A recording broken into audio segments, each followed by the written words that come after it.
예, 반갑습니다. 지난 강의에서 우리는 인간 존중 경영과 유학 가치인 인경영에 대해서 살펴보았습니다.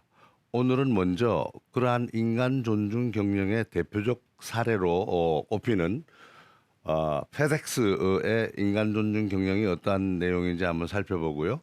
그 다음에 정도 경영과 우리가 의 경영에 대해서 알아보는 시간을 가지도록 하겠습니다. 페덱스는 지금부터 50여 년 전에 만들어진 회사죠. 전 세계 정시 배달 서비스를 모토로 지금도 활발하게 경영 활동을 하고 있는 기업입니다. 포춘지에서 세계에서 가장 존경받는 기업, World's Most Admired Company에 거의 20년 연속 이름을 올린 기업 중에 하나죠. 페덱스는 매일 수백만 개 이상의 화물을 배달하면서 정시 배달률이 99.82%에 달한다고 되어 있습니다. 물론 코로나 이전 상황까지의 얘기를 말씀드리고 있습니다. 그런데도 불구하고 고객 서비스를 강조하다 보면은 우리 직원들이 굉장히 어려움을 많이 느끼죠. 그래서 충성도가 떨어지는 것이 보통인데 페덱스에서는 오히려 직원들의 애사심이 굉장히 높아졌다고 합니다.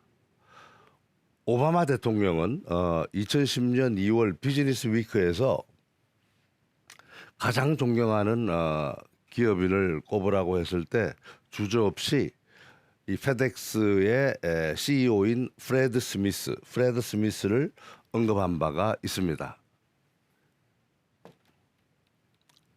자, 이 프레드 스미스가 페덱스를 경영하는 철학으로 우리는 종업원 제일주의를 꼽습니다. People's are first. 종업원이 최고다. 인간이 최고다. 이런 얘기죠. 이러한 경영 철학을 우리는 PSP 경영 철학이라고 얘기합니다. PSP는 말 그대로 사람, people의 P자와 서비스의 S자, 수익의 P자를 합성해서 만든 용어가 되겠습니다. PSP 하면 사람, 서비스, 수익. 이거에 첫머리 글자를 딴 용어죠. 사람을 바로 세우면 서비스가 살고 또 서비스가 살면 이윤이 창출된다는 의미가 되겠습니다. 프레드 스미스는 직원들한테 이런 얘기를 합니다. 직원들을 지성으로 보살펴주면 그들은 고객이 원하는 완벽한 서비스를 제공하게 되죠. 그러면 고객은 또한 회사의 미래를 확실하게 다지는 데 필요한 이익을 가져다 준다는 그런 논리입니다. 그게 바로 PSP 철학의 근본 가치죠. 그럼 실제로 페덱스가 활용하고 있는 PSP 철학이 구체적으로 어떻게 나타나는지에 대해서 몇 가지 사례를 살펴보도록 하겠습니다. 먼저 다양성 추구입니다. 다양성이다 그러면 우리는 인재를 어떻게 관리하느냐에 있어서 다양성을 주요 원칙으로 삼는다는 의미가 되겠습니다. 2004년도에 소수의 그 직원이 승진을 요구했다라는 사유로 해고 위협을 받았다 하고 고소를 당합니다. 그래서 157만 달러, 하나로 약 16억 5천만 원에 대한 금액을 배상한 적도 있죠. 하지만 페덱스에서는 우리 그 직원 구성을 보면 미국 본사의 경우는 전 직원의 40% 이상, 그리고 임원의 경우에는 거의 30%에 육박하는 27% 이상이 흑인이나 히스패닉이나 아시아인으로 구성이 되어 있습니다. 다시 얘기하면 인종의 다양성을 인정을 하고 있다는 얘기죠. 그리고 승진에서 인종에 대한 편견을 반영하지 않도록 인사문서에서 이 피부색 기록란이 삭제를 시켰습니다.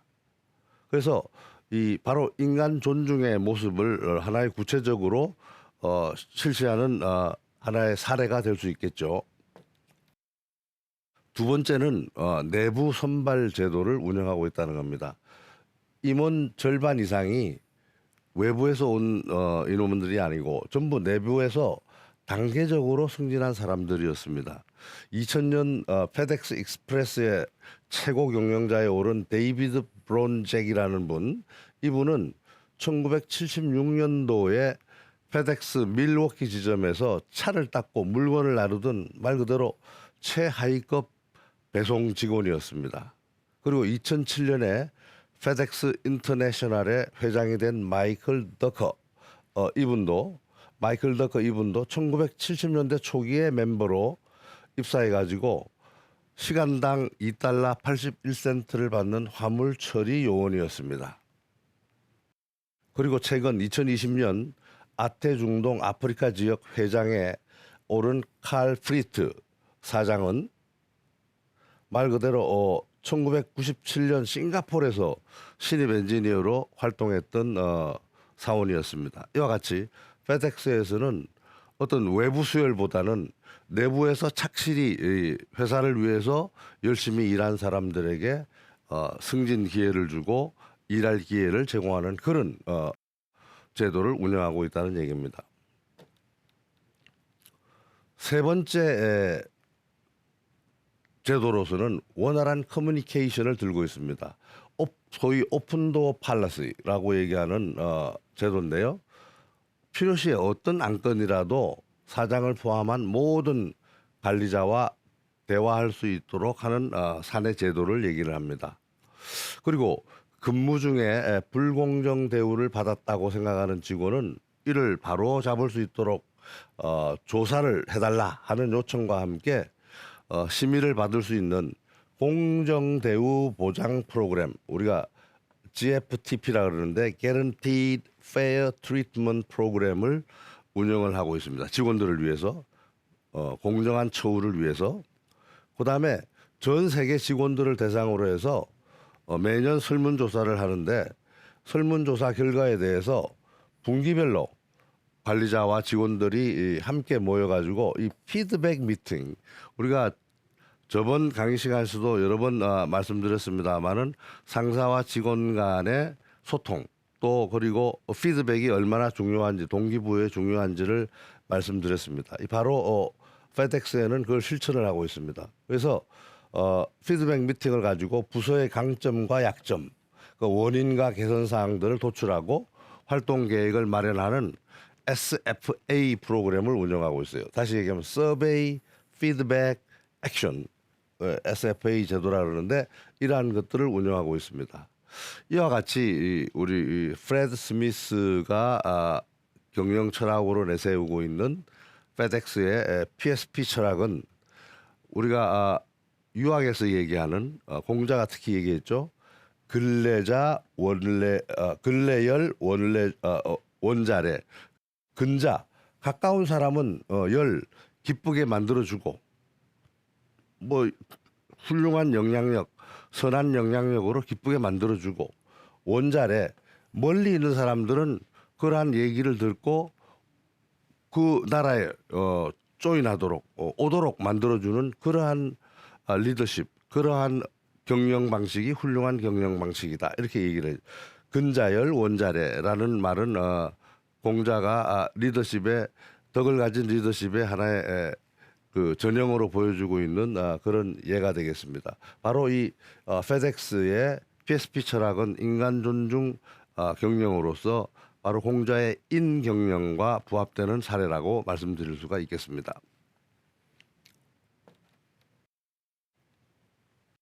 예, 이상으로 인간 존중과 인경영 사상에 대해서 한번 살펴봤고요. 자, 지금부터는 정도 경영과 의 경영이 어떠한 개념인지를 한번 살펴보는 시간을 가지도록 하겠습니다. 자, 의가 도대체 어떤 의미일까요? 공자는 여러 문장으로 얘기를 하고 있습니다. 대표적인 문장을 보면은 2인편 8장에 나오는 조문도 석사가이 내가 아침에 도를 깨달으면 저녁에 죽어도 여한이 없다. 다시 얘기하면 올바른 길을 찾는다 그러면 저녁에 죽어도 내가 개의치 않겠다 이런 말씀을 하셨고요. 수리편 15장에 보면 여러 차례 제가 말씀을 드렸습니다만 불이 이 부착이 불이하면서 얻는 부귀는 어하여 부원이라.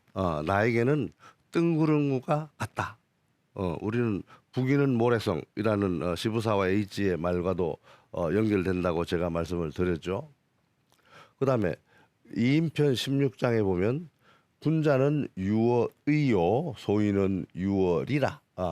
군자는 의에 밝고 소인은 이익을 추구하는데 밝다. 이런 말씀을 또 하셨어요. 그 다음에 양화편 23장에 보면 군자는 의이위상이라.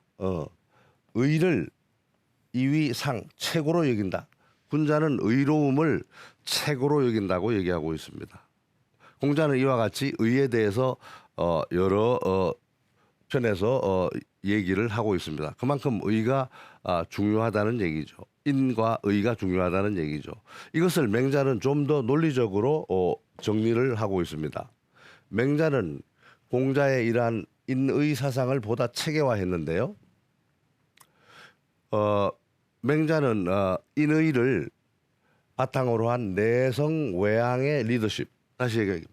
내적으로는 성인의 덕을 쌓고 외적으로는 올바른 정치, 그걸 왕도 정치라고 얘기하죠. 올바른 의에 입각한 정치를 왕도 정치라고 하는데 그건 이 리더의 내적 수양이 완성이 되면서 밖으로 나타나는 올바른 정치가 왕도 정치라고 얘기를 하고 있는 것이죠. 이러한 얘기는 현대 경영에서 우리가 중시하고 있는 정도 경영과도 맥이 통한다고 얘기할 수가 있겠습니다. 우리가 의라는 한자를 한번 자세히 들여다보면 두 개로 구성이 되어 있습니다. 위에 이 글자는 이 우리가 양이 함축되어 있고요. 밑에는 아자, 나아자가 되어 있죠. 근데 이거는 우리가 예전에 그 갑골문에 보면 어떻게 되어 있냐 그러면 요런 모양이었는데요. 의자의 모양이 이 모양은 위에 보면 양머리에 해당하는 모양이고요. 아래는 이 삼지창에 해당되는 모양이죠. 다시 얘기하면 양머리에 삼지창을 꽂은 거는 부족이나 종족의 우두머리의 권위를 상징한다는 겁니다. 그리고 그 권위는 이 거꾸로 분배의 공정성, 권력, 권위를 상징하지만 이 양과 같은 먹거리의 공정한 배분 이런 거를 확실하게 지키기 위한 권위, 그다음에 권력을 의미한다는 얘기죠. 그래서 의자에는 기본적으로 이 분배의 공정성이나 업무의 합리성이 포함되어 있어가지고 특히 동아시아 지역에 있어는 정의나 인식의 밑바탕의 글자로 발전해 왔다는 얘기가 되겠습니다. 맹자는 또한 의에 대해서 우리가 전번에 그 인의 예지 얘기를 할 때 수호지심이 의로움의 단서다 이렇게 얘기했죠. 수호지심. 우리가 그 사양지심은 뭡니까? 예단신이고 그죠? 그다음에 십이지심은 지혜 단서이고 이렇게 얘기를 했습니다만 수호지심, 수호라는 게 무슨 뜻인가요? 수라는 것은 이 부끄러움을 느낄 수입니다. 부끄러움을 느낀다는 의미고요. 오라는 것은 증오하는 겁니다. 증오, 미워하는 거죠. 그래서 일자는 이렇게 얘기합니다. 수치심이라는 것은 자기 자신의 잘못을 성찰하는 양심에서부터 나온다는 것이죠. 자기 자신을 부끄럽게 여기는 그러한 마음이 바로 수치심이라는 얘기입니다. 그러니까 맹자는 부끄러움이 사람에게 있어서 가장 큰 요소다 이렇게 얘기를 합니다. 치지 부끄러워하는 것인 사람에게 있어서 대의라 가장 중요하다 크다 이런 얘기죠. 진심상편 맹자 진심상 7장에 나오는 얘기가 되겠습니다. 부끄러움이 없으면 부끄러워할 줄 모르면 사람이 아니다 이런 얘기죠. 잘못된 것을 부끄러워하지 않으면 사람이 아니다. 사람은 잘못했으면 바로 잘못했다고 회개해야 된다는 얘기죠. 그걸 말하고 고칠 줄 알아야 된다는 얘기죠. 그게 바로 맹자는 사람과 짐승을 구별짓는 경계심이고 그 수치심으로 인해 가지고 바로 이 정의감이 자리를 잡을 수 있다고 얘기를 합니다. 그럼 증오심이라는 건 뭘까요? 증오심이라는 것은 개인의 수치심들이 모여서 말 그대로 공동체가 잘못하고 있는 거에 대해서 이 느끼는 그 수치심을 느끼는 것을 증오심이라고 얘기합니다. 공적 수치심이다 이렇게 얘기를 합니다. 다시 얘기하면 수치심은 개인적인 덕목이라 그러면 증오심은 공적 덕목이란 얘기죠. 증오심 어떤 때 우리가 증오심을 가지나요? 예를 들면 제 몫을 챙기면서 남 사정은 거들떠보지 않는 동료들에 대해서 굉장히 미움이 나타나게 되죠. 그리고 자신이 저지른 불법을 합법화하는 권력자들에 대해서 우리가 그런 내용을 보면 분노를 하죠. 증오심을 가지게 됩니다. 그리고 생명을 함부로 죽이는 것에 대해서 또한 증오심을 느끼게 되죠. 우리가 최근에 우크라이나 전쟁 여러 전쟁도 마찬가지입니다만 최근에 우크라이나 전쟁에서 아주 죄 없는 민간인들을 학살하고 있는 장면들 이런 걸 대중 매체에서 우리가 접하게 되면 굉장히 증오심을 느끼게 되죠. 그리고 어떻게 하든지 그런 사람들을 도와줘야 되겠다라는 마음이 나타나게 되는 겁니다. 맹자는 굉장히 유명한 말이죠. 양해왕 상 1장에서 하필 완리 이렇게 얘기합니다. 하필 완리 이익을 얘기하십니까? 이런 얘기를 해요. 이 내용이 무슨 내용인지 한번 볼까요? 맹자견 양해왕. 맹자가 양해왕을 만났어요. 그랬더니 왕왈 해왕이 얘기하기를 수 불온천리 이래 이런 수라는 것은 이제 늙은이 노인네 이런 얘기죠. 선생께서 이런 얘기죠. 선생께서 불온천리하고 천리가 멀다고 생각하지 않고 이래 오셨는데 역장유일이 오국호 이런 얘기예요. 역시 장차 있습니까? 여기 지자가 생각됐다고 보고 일이 오국호 우리나라를 이롭게 할 방도가 있으십니까? 이렇게 물었어요. 맹자를 보자. 그랬더니 맹자가 마주보고 얘기하기를 왕 하필 완리 영유인이 이라 이렇게 얘기합니다. 그래서 왕께서는 하필 완리요. 하필 이를 먼저 얘기하십니까? 역유 역시 인이 이의라는 것은 뭐 한문에서 뿐입니다 이런 얘기니까 유인이 인의가 있을 뿐입니다. 인의가 먼저입니다. 이익이 먼저가 아니고 인의가 먼저입니다. 이렇게 얘기를 합니다. 그죠? 거기서 우리가 유명한 하필 완리라는 말이 나왔다는 얘기죠.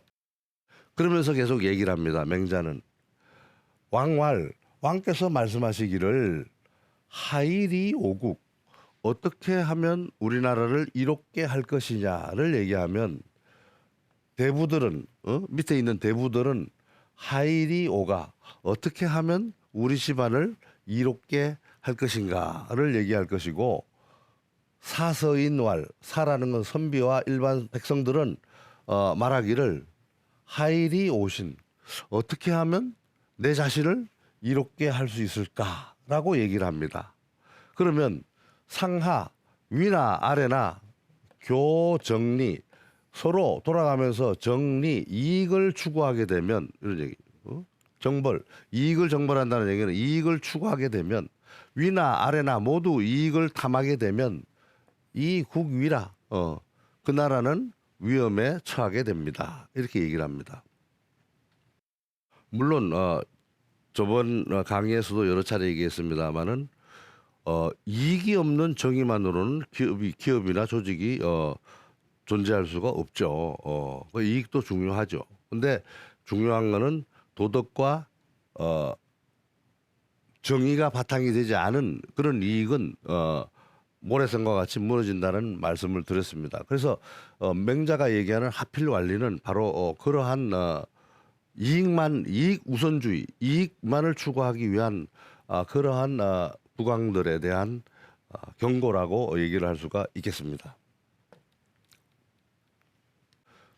우리가 그러면 어떤 사회가 정의로운 사회가 될 수 있을까요?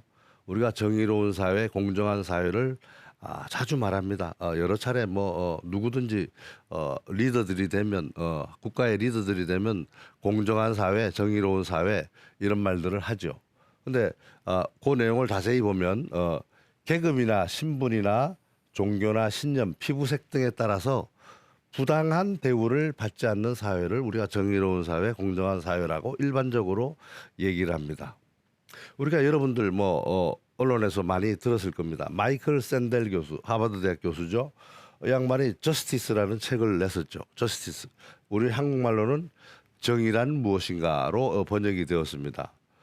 이것이 자그마치 37개국에서 출간되면서 우리나라에서는 약 200만 부 이상이 팔린 완전히 베스트셀러에 오른 책이죠. 여기에서 샌델 교수는 정의로운 사회에 대해서 다음과 같이 얘기를 합니다. 사회가 정의로운지를 묻는 것은, 사회가 정의로우냐 아니냐를 묻는 것은 우리가 소중히 여기는 것들, 이를테면 우리가 소중히 여기는 게 뭐죠? 돈, 소득과 부, 의무와 권리, 내 권리, 의무, 권력과 기회, 어떤 권력이나 좋은 기회를 잡을 수 있느냐, 공직과 영광, 이런 것들을 어떻게 잘 분배하는지 묻는 것이다, 이런 얘기죠. 이 양반도 말 그대로 분배 쪽에 포커스가 맞춰져 있죠. 정의로운 사회라고 하는 것은 권력이나 부 같은 것을 어떻게 잘 분배하는지 묻는 것이다, 이렇게 얘기하고 있습니다. 정의로운 사회는 이러한 것들을 올바르게 분배한다. 다시 말해 각 개인에게 합당한 몫을 나누어 준다. 내한테 일한 만큼 또 내가 기대하는 만큼 합당한 몫이 주었을 때는 많은 사람들은 거기에 대해서 만족하겠죠. 그래서 이 양반은 사회가 정의로운 것은 말 그대로 합당한 몫을 제공하는 것이 올바른 정의로운 사회다, 이렇게 정의를 하고 있습니다. 그런데 이 책이 우리나라에서 특히 관심을 끈 이유가 뭐냐, 이런 얘기죠. 우리가 현 상황을 한번 살펴보면 우리 사회에서 다양한 이러한 반공정, 반정의로운 그런 행태들이 일어나고 있죠. 그래서 예를 들면 효율지상주의, 우리가 결과지상주의라고도 얘기합니다마는 수단 방법을 가리지 않고 결과만 좋으면 된다, 이러한 생각들에 대한 비판적 인식이 일고 있기 때문이죠. 그래서 이 결과에 대해서 이 적법성과 적합성을 따져야 한다는 인식이 우리 사회에 이제 공감을 이루고 있다는 얘기입니다. 두 번째 이제 사유로는 형식적 기회균등이 아니고 실질적인 기회균등을 희망한다는 얘기죠. 우리가 언제부턴가 금수저, 흙수저라는 얘기를 많이 합니다. 태어나면서부터 금수저를 들고 태어나는 사람, 진짜 가난이 대물림돼서 흙수저로 태어나는 사람들, 이런 사람들이 과연 똑같이 입학하고 똑같이 시험 본다 그래서 그게 공정한 것이냐, 이런 이제 퀘스천들을 내는 거죠. 말 그대로 부자들은 질 높고 굉장히 비용이 많이 드는 사교육을 받을 수 있지만 돈 없는 사람들은 그러한 사교육 자체를 받지 못함으로 해가지고 거꾸로 성공의 기회를 놓치는 사항들이 많이 발생한다는 얘기죠. 자, 그래서 이러한 내용들이 바로 그러한 정의란 무엇인가를 베스트셀러에 오르게 한 이유가 된다는 얘기죠. 세 번째로는 경제적 불평등에 대한 불만입니다. 특히 우리 재벌 그룹들, 정치적으로나 법적으로나 또는 우리 국민들의 많은 희생을 바탕으로 해서 성과를 낸 사람들이 어떤 불법적인 편법적인 상속이나 또는 약탈적인 어떤 다른 행태를 보일 때 많은 사람들은 상대적 박탈감이 일고 거기에 대해서 굉장히 불공정하다는 인식을 하게 된다는 얘기죠. 그리고 네 번째는 공공 영역의 사유화, 이런 문제. 특히 우리나라 혈연, 학연, 지연 이런 것들로 인해 가지고 이 어떤 붕당을 이루어서 공무를 이용해서 사익을 취하는 일이 많이 발생하고 있다. 그죠? 이건 매일 우리가 TV나 신문을 보면 발생하고 있는 사항들이죠. 이런 거에 대해서 굉장히 분개하고 있는 내용이에요. 다섯 번째는 공동체 유지를 위한 구성원의 의무 위반. 리더들이 제대로 자기 의무를 하지 않으면서 남한테 하라 말라 지시한다 이런 얘기죠. 예를 들면 대표적으로 군복무 같은 거를 자기는 가지도 않고 그런 사람들이 오히려 고위공직을 차지하고 있는 것에 대해서 사람들은 많은 불만들을 가지는 거죠. 자, 이러한 요인들로 인해 가지고 바로 마이클 샌델이 얘기한 정의란 무엇인가가 우리 이 사회에서 화두가 되었습니다. 자, 오늘 이번 강의 시간은 여기까지 하고 다음 시간에 이어서 계속 진행하도록 하겠습니다. 감사합니다.